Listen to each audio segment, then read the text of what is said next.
심각한 부분을 여러분 읽으셨어요.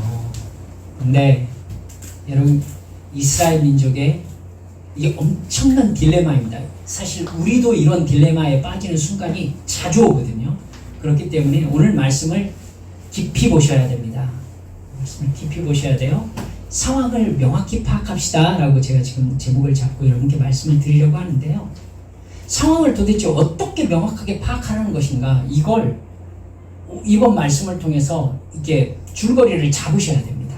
그렇지 않으면 여러분 완전히 뭐가 하나님의 뜻인지 오판해버리는 수가 생겨요. 그러니까 하나님 뜻대로 내가 돌아갔는데 하나님은 안 와버리시는 이런 상황이 벌어지는 그런 경우가 제가 겪었거든요. 좀 오래된 자료지만 MBC에서 발표한 내 인생에서 가장 후회되는 일이라는 통계 결과가 있습니다. 연령대별로 구분해 놓아서 상당히 구체적인 자료였어요. 남자 10대에서 50대까지의 가장 후회되는 일 1순위가 공부 좀 할 걸이었습니다. 공부 좀 할 걸. 여자도 역시 10대에서 40대까지 1위가 공부 좀 할 걸이었습니다. 남자 40대의 1위에서 5위까지가 이랬습니다. 1위 공부 좀 할 걸, 2위 술 어지간히 먹을 걸, 3위 땅 좀 사둘 걸, 4위 그 여자 잡을 걸, 5위 아내한테 못한 짓 한 것. 이게 이제 후회되는 일 5가지 순서였습니다.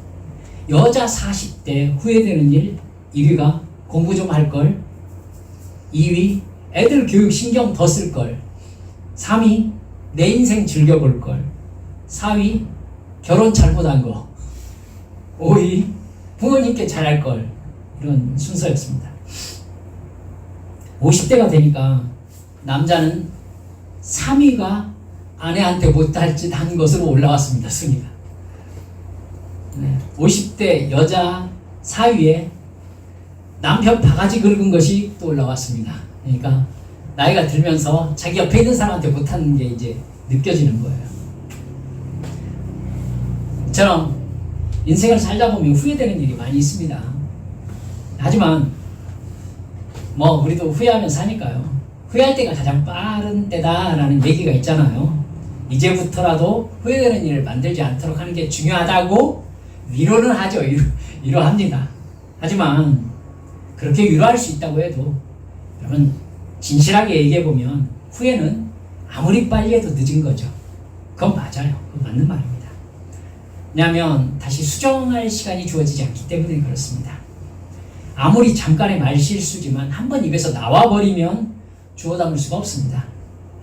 다시 돌이킬 수 없다는 점에서는 후회란 어느 때 해도 늦은 게 맞습니다. 다들 인생에서 가장 중요한 시기의 후회를 공부 좀 할 걸이라고 했지만 역시 이미 지나가 버린 시간이죠. 공부도 다 때가 있다라는 말이 공부의 때를 놓치고 깨닫는 것이라서 이게 인간의 비극인 겁니다. 오늘 우리가 읽은 이스라엘 백성들을 보면 후회가 정말 늦었다라는 것을 알려주는 부분이 바로 오늘 성경 말씀이에요. 그럼에도 여러분 문제가 뭐냐면 후회가 이미 늦었다는 거 알았어요. 그러면 남은 게 절망이잖아요. 후회도 소용이 없으니까. 그럼에도 불구하고 문제가 뭐예요? 시간이 남았다는 게 이제 문제잖아요. 그때부터는. 뭔가가 끝나버렸는데 아직 시간이 남아있어요. 그러니까 뭔가를 해야 되는 거예요. 이게 문제라는 겁니다, 여러분. 이미 뭔가가 끝나버렸는데 그럼에도 불구하고 뭔가를 해야 돼. 그때 뭘 해야 되냐는 거죠. 이게 진짜 막막한데도요. 그거 해야 되거든요. 이걸. 그러니까 소망이 끝났을 때 소망으로 삼았던 그것이 내 인생에서 제거되어도 그럼에도 불구하고 해야 되는 그 무엇인가가 뭐냐, 이 얘기를 지금 오늘 성경 말씀이 해주고 있기 때문에 참 비극적이면서 가슴 아프면서 그럼에도 불구하고 냉정해져야 되는 때가 바로 이때라고 할 수 있습니다. 여러분 이스라엘 백성들이 가나안 땅을 정탐하고 온 10명의 정탐꾼들의 말을 듣고 밤새도록 울었잖아요. 그때 여호수아 갈렙이 하나님을 거역하지 말아라. 그 땅이 애초에 우리가 싸워서 빼앗게 되어 있는 땅이 아니다. 하나님이 주신다고 했던 땅이다. 그러니까 우리는 하나님의 말씀에만 순종하면 된다. 정말 하나님이 하셔야 될 일과 내가 해야 될 일을 정확하게 나눠서 얘기하고 있잖아요. 그러니까 얼마나 지혜롭습니까? 근데 그 여호수아 갈렙을 돌로 쳐 죽이려고 했었어요. 그리고 그 사람들이 차라리 이집트에서 죽었더라면, 광야에서 죽었더라면 좋았을 것이라고 탄식하면서 울고 그랬습니다. 마지막에는 모세와 여호수아까지 함께 돌로 쳐 죽이려고 했습니다. 다 죽여버리고 우리 이집트로 돌아가자. 이게 그들의 결론이었어요. 하나님 없는 인생을 살기로 결정한 것이죠. 하나님은 그들의 삶에서 하나님을 제거한 이스라엘 민족을 약속을 믿음으로 들어가는 가나안 땅으로 들여놓으실 수가 없게 돼버린 거예요. 하나님은 이스라엘 백성들이 말한 대로 해주시겠다고 말씀하십니다. 이게 진짜 참 비극이죠. 우리가 하나님 앞에 고백한 대로 해주겠다를 하나님이 나의 주님이십니다. 네가 고백한 대로 해주겠다. 이러면 얼마나 좋아요. 그런데 우리가 광야에서 죽었더라면 좋았을 것을 네가 말한 대로 내가 해주겠다. 네가 믿은 대로 해주겠다. 참. 출애굽 1세대들 중에서 홍해를 건널 때 20살 이상이었던 사람, 즉 성인들은 모두 광야에서 죽을 것이다. 이렇게 말씀하십니다.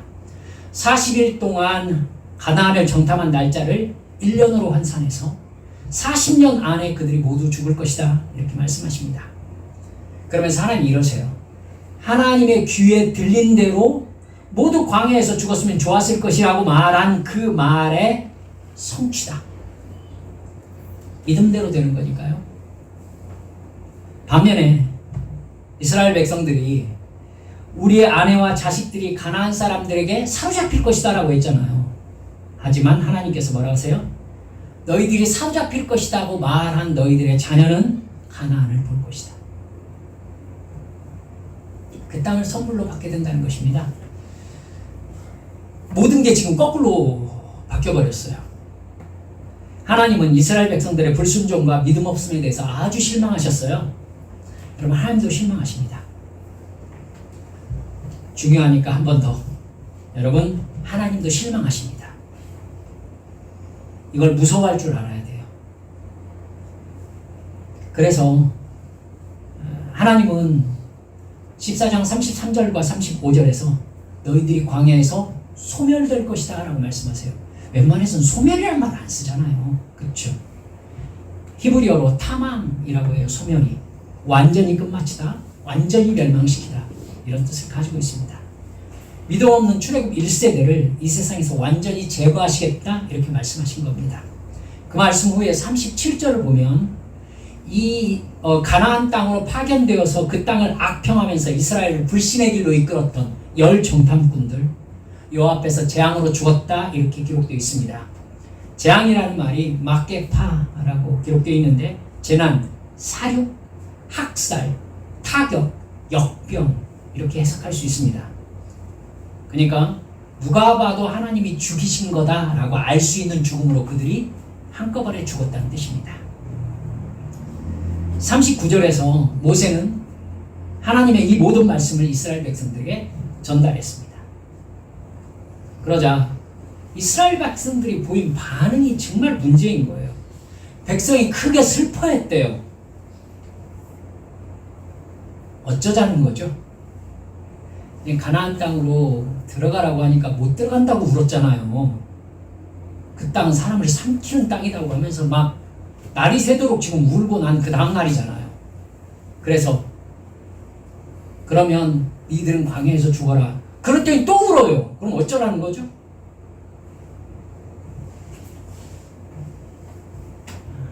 하나님이 그럼 들어가지 말아라. 그 땅은 하나님을 믿는 하나님의 백성들에게 허락된 땅이다. 하나님의 백성이 되지 않기로 결정한 너희들은 너희들이 말한 대로 그럼 광야에서 죽어라. 그러면 너희 자녀들에게 내가 그 땅을 주겠다. 하나님과 약속한 대로 하나님이 지금 너무 클리어하게 얘기하고 계세요. 감정이 전혀 없는 하나님의 뉘앙스가 느껴지십니까? 지금까지 하나님이 마치 이스라엘에게 끌려다니는 듯한 그런 모습, 막 원망하고 그러면 주잖아요. 물이 없어요 하고 막 원망하면 물 주고, 먹을 거 없어요 그럼 먹을 거 주고, 고기 없어요 그럼 고기 주고, 이랬잖아요. 지금 마치 하나님이 끌려다니는 듯한 모습을 보이는 것은 하나님의 사랑 때문이었거든요. 근데 하나님이 그 방면에서 사랑을 거두시기로 마음먹고 약속대로 실행하시기로 최종 결정하시면요, 여러분 하나님보다 칼 같으신 분이 없으세요. 저는 이 하나님이 두렵습니다. 하나님보다 칼 같으신 분이 없습니다. 하나님이 그러신 거죠. 너희들은 블레셋과 가나안 사람들이 지키면서 너희들을 삼키려는 그 땅에 들어가지 말고 너희들이 많은 대로 광야에서 죽어라. 소원 성취했네요. 광야에서 죽었으면 좋았을 것을. 그렇게 원하던 하나님과의 이별을 이루어낸 겁니다. 지금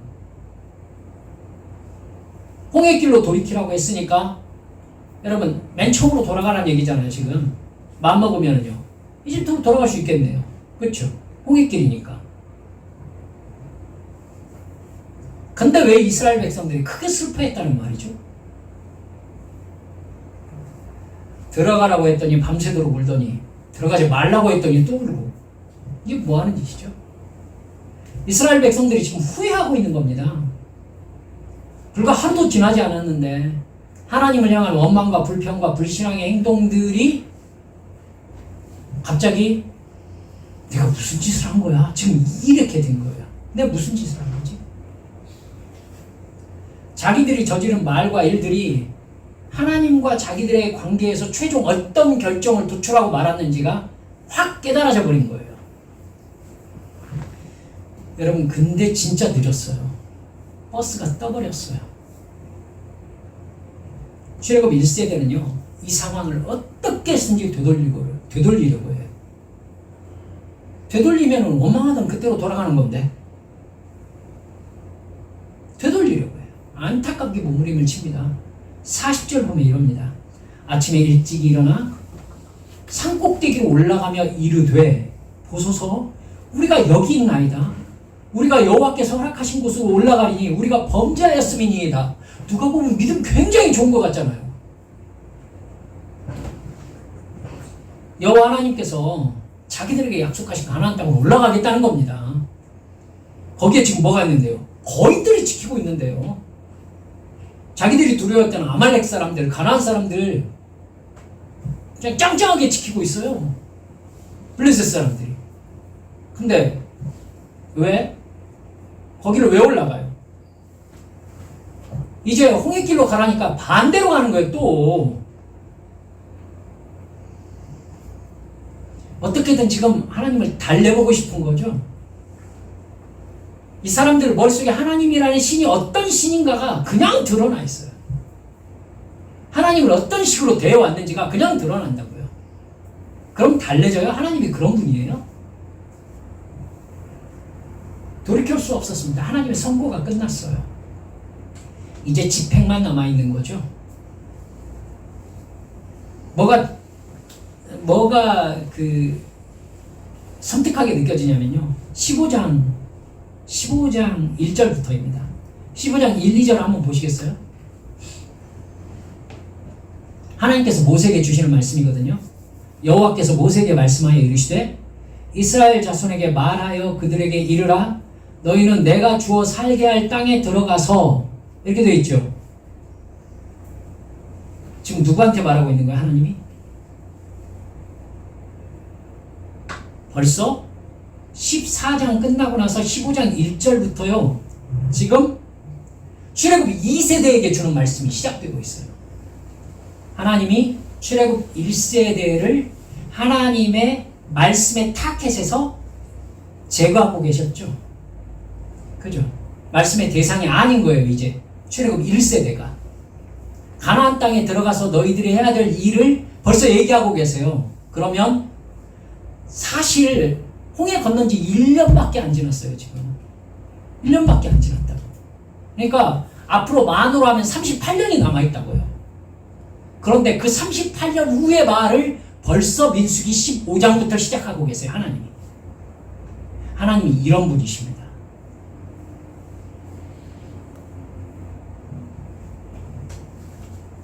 출애굽 1세대들에게 이미 광야에서 죽어야 되는 시스템 돌리고 계시는 거예요. 출애굽 1세대들은 이제 자기들이 돌이킬 수 없는 강을 건넜다는 사실을 깨닫습니다. 왜 장관을 세우고 이집트로 돌아가자라고 했으면서 그렇게 하지 않았을까요? 자기들이 지금 눈앞에서 꿈에서나 그리던 젖과 꿀이 흐르던 땅을 놓쳤다라는 현실 감각이 돌아온 거예요, 지금. 그리고 아침에 만나를 먹으면서 이 만나가 하나님으로부터 오고 있다는 사실이 그제야 보인 거예요. 왜 어제 보이지 않았을까? 홍해길로 돌이키려니까 지금 이 물이 어디에서 나오고 있는지가 눈에 보인 거예요. 정신이 돌아온 거죠. 출애굽 1세대는 깊은 절망에 빠집니다. 아마 이런 절망은 처음일 거예요. 이건 그동안에 고기 먹고 싶다고 앵앵거렸던 것처럼 원망하고 소란 떨어가지고 하나님을 노하게 해서라도 어떤 자기 뜻을 관철하던 그때하고 분위기가 완전히 달라졌어요. 이제 돌이킬 수 없는 절망과 두려움에 빠졌습니다. 너무나도 실제적인 상황 종료였던 거죠. 백성 중에 너무나도 이게 안타까운 사람들이 가나안 땅으로 자기들이 들어가겠노라고 자기 발로, 그게 믿음의 행위인 것처럼 하나님한테 시위하려고 가나안 민족과 싸우겠다고 진군을 시작해요. 하나님께서 허락하신 곳으로 올라가겠다는 거예요. 하나님께서 그곳이 허락하신 곳인 게 언제까지예요? 어제까지예요.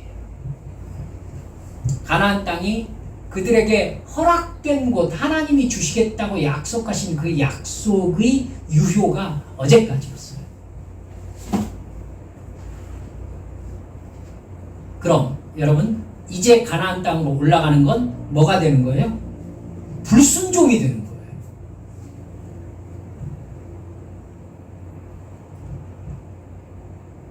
여러분, 정탐꾼들이 보고했던 것처럼 거인들이 하늘까지 닿은 성을 쌓고 이스라엘 백성들을 삼키려고 기다리고 있는 그 땅으로 올라가겠다는 시위를 했으니까 하나님의 마음을 감동시킬 만하다라고 계산했겠죠. 여러분, 근데 이제 늦었어요. 하나님이 허락하신 곳이 아니라 이제 하나님이 들어가지 못하게 금지하신 곳이 되었어요. 그러니까 이 사실에 대해서 현실인식이 가장 정확하게 되어 있는 사람이 모세였어요. 왜 이러는가? 이제 상황이 바뀌었다. 이제 너희들이 가나안으로 가는 것이 하나님의 명령을 어기는 거다. 그곳에 너희는 들어갈 수가 없다. 하나님이 그곳으로 가는 너희와 함께 가지 않으신다. 그러니 너희들이 말한 대로 가나안 사람들에게 완전히 패하게 될 것이다. 너희들이 여호와를 배반하였으니 여호와께서 너희와 함께 계시지 않는다. 얼마나 안타까웠으면 그 말을 듣고도 갔겠어요. 가나안 지경은 올라가죠. 여러분, 바로 앞이 가나안 땅이었거든요. 하나님의 마음을 돌리고자 했지만 돌릴 수 없었습니다. 하지만 모세도 하나님의 언약궤도 가지 않았어요. 45절에는 너무나 담담한 패전 소식이 나타나 있습니다. 아말렉과 산간지대에 거주하는 가나안인이 내려와 그들을 무찌르고 호르마까지 이르렀더라. 가데스 바네아에서 호르마까지가 한 10km 정도 됩니다. 그들이 못 이긴다고 했던 아말렉 사람들과 가나안 사람들에게서 패해가지고 10km 정도 도망가는 거예요. 가나안은 그들이 입으로 말했던 대로 그들을 삼키는 땅이 되었고, 가나안 사람들은 자기들을 메뚜기라고 생각하는 이스라엘 사람들을 너무나도 쉽게 물리쳤어요. 끝났어요. 하나님은 결정을 번복하지 않으셨습니다. 하나님은 어떤 죄를 지어도요, 어떻게든 용서하시고 사랑을 베푸실 꼬투리를 찾으시는 분이세요. 여러분, 그 사랑이 아니었으면 우리가 여기 이 자리에 있을 수가 없어요. 우리가 죄를 지었을 때 하나님은 어떻게 해서든지 우리를 용서하시려고 그 꼬투리를 찾으시는 분이세요. 근데 그런 하나님이요, 1cm도 용납하지 않는 선이 있어요. 선이 있다고요. 경험하신 분 계실지 모르겠습니다. 아마 있으실걸요. 하나님의 그 섬뜩한 라인을 경험한 사람. 아담이 선악과를 먹어버렸을 때 결코 돌이킬 수가 없었어요. 아담이 혹시 저 하나밖에 안 먹었는데요, 먹다 말았어요, 이렇게라도 할 수 있지 않겠어요? 먹는 김에 그냥 한 바구니 따가지고 그냥 다 먹어버렸으면 그냥 실컷 먹기라도 했으니까 배라도 불렀겠지. 근데 다 먹지도 못하고 일이 벌어졌다고 해봅시다. 저 하나 다 먹지도 못했는데요, 소용없었어요. 다윗이 바세바를 취하고 우리아를 살해한 라인, 그 라인, 여러분 다윗이 평생에 사람 얼마나 많이 죽였는지 압니까? 용사로 알려진 사람이에요. 그리고 왕이 자기의 정권 유지를 위해서 혹은 자기의 왕권을 위해서 살인과 그 어떠한 일들을 처리하는 것은 사실 그렇게 엄청난 일이 아니었어요, 그때 당시에는. 하지만 하나님이 그 일을 결단코 허용하실 수 없는 선이었어요. 그 선. 그 후로 다윗 왕조에는 아주 짙은 왕가의 죄가 그림자가 드리워지게 됩니다. 하나님께 사랑받던 우시아 왕 기억하십니까? 정말 오래 사는 왕이에요. 50년이 넘도록 왕이 있었어요. 근데 이 양반 하나님의 사랑을 받으니까 성전 안에 들어가서 자기가 제사 드리겠다고 들어가잖아요. 여러분, 단 한 번 실수거든요. 단 한 번이에요. 성전 들어가지고 제사장 대신 자기가 분향하겠노라 라고 들어갔던 거. 여러 번도 아니잖아요. 단 한 번. 그런데 우시아 왕이 그 즉시 뭐가 됩니까? 나병 환자가 됩니다.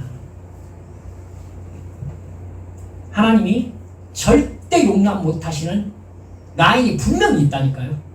안 되는 라인이 있어요, 하나님이. 그렇게 원망하고 불평하면서 하나님을 믿지 않았던 이스라엘 출애굽 1세대들을 하나님이 지금까지 참으셨잖아요. 구름기둥과 불기둥 앞에서 만나를 먹은 후에 금송아지를 섬기는 말도 안 되는 짓을 저질렀을 때에도 하나님께서 참으셨어요. 근데 가나안 정탐꾼들 앞에서 이스라엘 민족이 보인 그 행동과 말, 그것만은 하나님께서 용납하실 수 없는 선이었던 거죠. 결국 하나님은 출애굽 1세대들에게서 믿음의 기대를 거두십니다.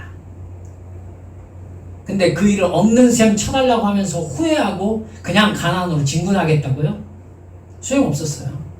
끝난 이야기였어요. 저 같으면 이를테면 대충 뭐 그럴 수 있는 라인이면, 야, 니들이 정말 후회하고 있구나, 야, 정말 너희들이 전심을 다해 돌아오고 있구나 라고 하면서 한번 봐줄 법도 하지 않아요? 여러분 모두 하나님 닮으셨군요. 안 봐주실 생각이시네. 이게 끝난 다음에 열정을 불태우는 게 이게 어리석은 사람들이에요. 하라고 할 때는 하지 않아서 하나님을 실망시키고, 하지 말라고 하면 해서 하나님을 실망시켜요. 그러니까 절망해서 울고 하나님의 심판을 받아서 우는 이런 상황에 놓이게 되는 것입니다. 여러분, 이제 출애굽 1세대들 어떻게 해야 되죠?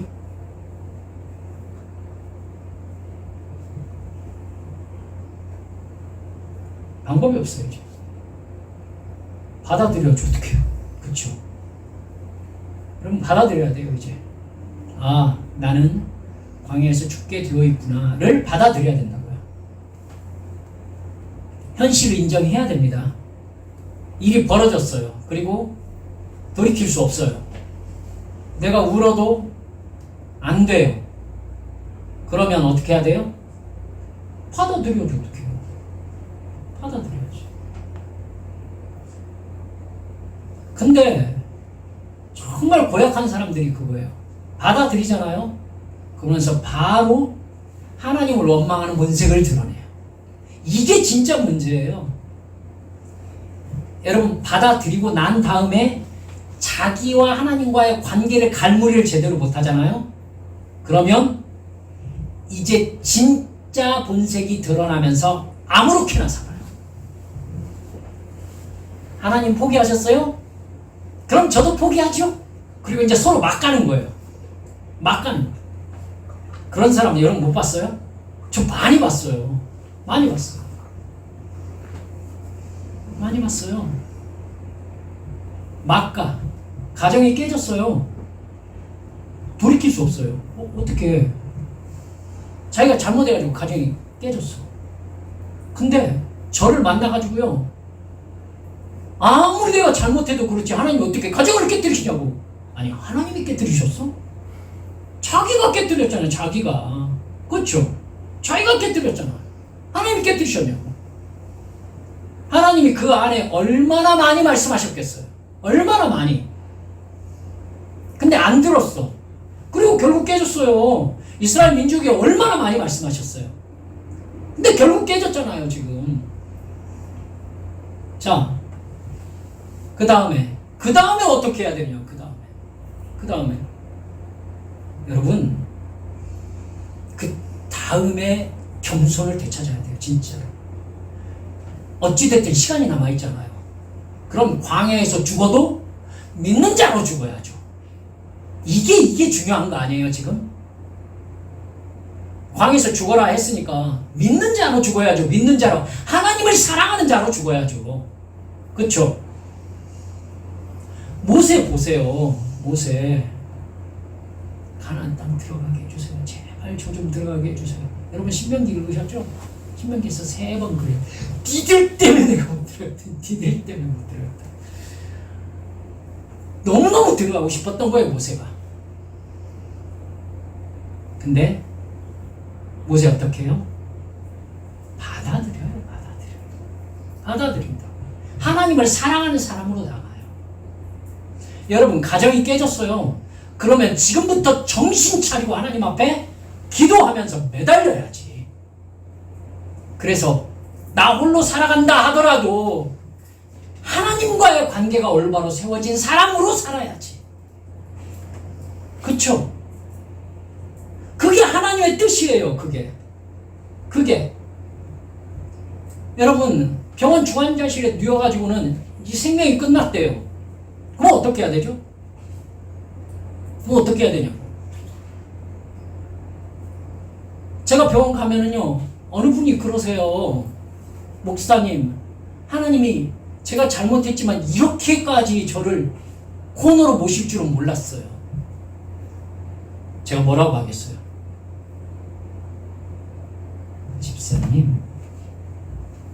집사님 지금 얘기해버렸네.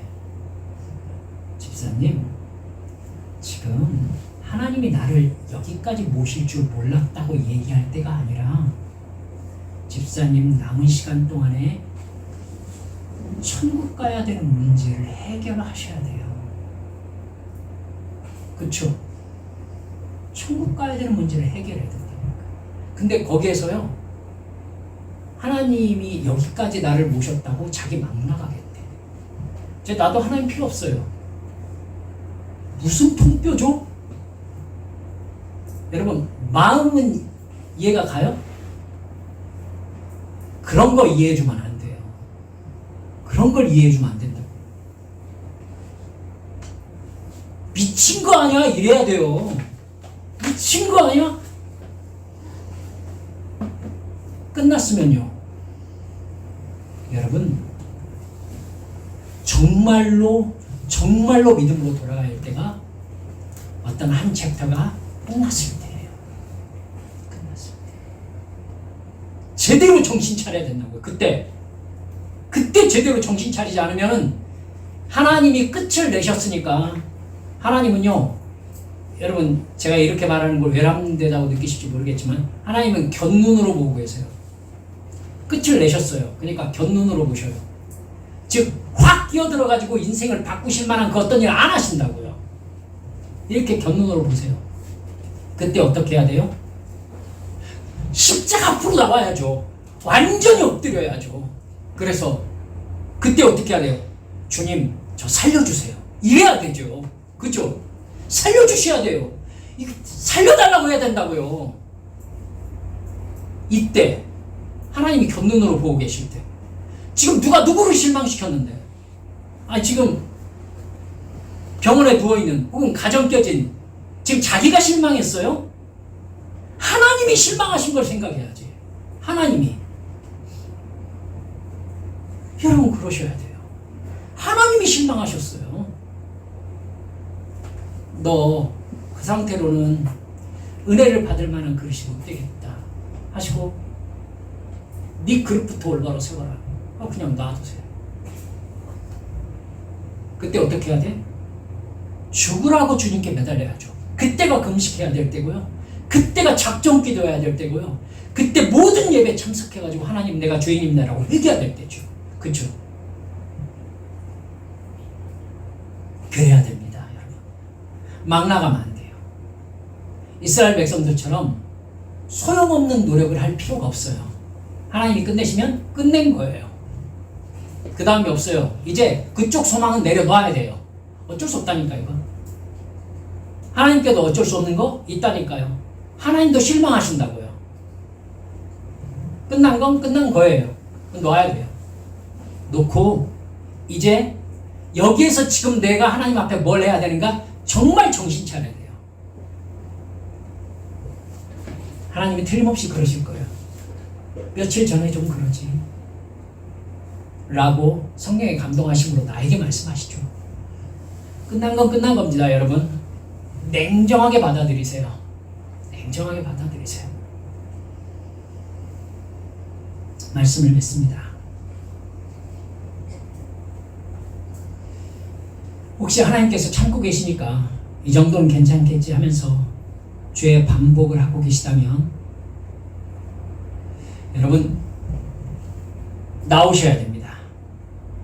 사랑하는 여러분들, 적어도 내가 이거 잘못했습니다 라고 내 입으로 얘기하는데 그 일을 태연하게 반복하고 있다는 것은요, 잘못했다는 말이 거짓말이라는 얘기잖아요. 그쵸? 여러분, 똑바로 하세요. 회개를 권리처럼 사용하는 사람이 있어요. 회개하면 용서해 주신다면서요 하면서 계속 같은 잘못을 해요. 그러면서 같은 회개를 계속해. 장난하는 거잖아요, 이거. 그쵸? 나쁜 짓을 하는데 봐줬더니 눈물 흘리면서 용서해달라고 하길래 용서해줬더니 계속해. 근데 신기한 게 올 때마다 울어. 올 때마다 울면서 잘못했대. 그러면요, 하나님이 호세아에게 하신 말씀 하시는 거예요. 너희들의 눈물이 지겹다라고 하시는 거죠, 이제. 그쵸?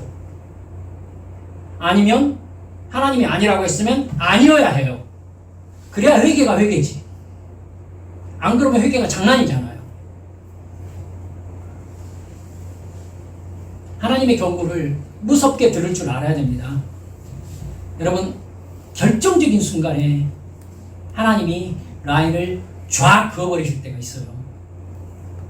하나님이 우리에게 끊임없이 기도해라, 성경 읽어라, 온전히 예배드려라, 사랑해라, 네가 베풀어라, 하나님과의 관계를 그 라인 벗어나면 안 된다, 몇 번 말씀하시거든요. 그러다 하나님이 뭐라고 하실 때 있습니까? 네 마음대로 해라. 어떻게 알 수 있어요?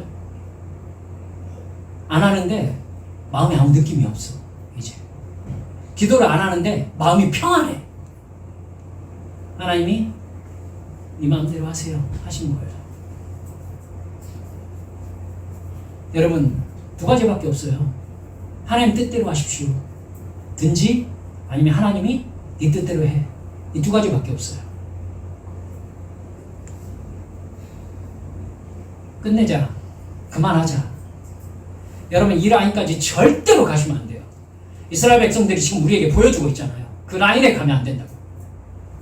그만하자. 하나님이 이 말 하시면 안 돼요. 안 돼요. 하나님이 놔버리시면요, 저도 그 끝을 경험을 못했어요. 근데 하나님이, 승희라, 네가 어떤 상태였는지 내가 보여줘? 하고 탁 놓으시니까 와, 두려워할 줄 알아야 돼요. 두려워할 줄 알아야 돼요. 따라서 합시다. 하라실 때 합시다. 예, 그렇습니다. 여러분, 하라실 때 해야 돼요. 하라실 때. 그리고 혹여라도 하나님께서 라인을 그으시고 이제 그 얘기는 우리 그만하자. 여러분, 모세가 여러 번 얘기했었어요. 하나님께 들어가게 해주세요. 그때 하나님께서 뭐라고 하셨어요? 이제 그 일 가지고 나한테 얘기하지 마 라고 말씀하셨어요. 그러니까 모세가 승질을 가지고 이스라엘 백성들한테 니들 때문에 막 이랬어요. 저는 그 마음 알겠어요. 하나님 혹시라도 그러셨을 때 여러분 막 나가시면 안 돼요. 그럼 진짜 죽어요. 이제 진짜 죽어요. 막 나가지 마세요. 그때 믿음의 첫 자리로 돌아오셔야 돼요. 그래서 주님 저를 살려주십시오. 저를 용서해 주십시오. 그러면서 영의 생활로 돌아오셔야 돼요. 그러면 하나님께서 제가 이렇게 말해도 되나요? 광야에서 믿음대로 살다 죽을 수 있는 힘을 주십니다.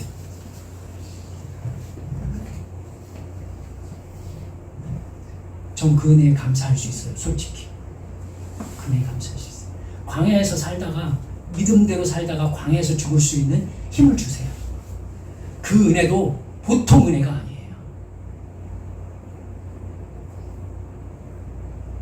후회는 아무리 빨라도 늦습니다. 그 라인까지 가지 마시되 그 라인 넘으셨으면 빨리 정비하시기 바랍니다. 기도합시다. 여러분, 시간 기도할 때 제 영혼 주님 깨워주셔서 하나님이 지금 나를 어떤 마음으로 보고 계시는지 보게 해주세요. 그리고 주님, 하나님의 라인을 넘어가지 않도록 주여 깨닫게 해주세요. 주님 앞에 함께 통성으로 기도하시겠습니다. 기도합시다. 하나님 아버지,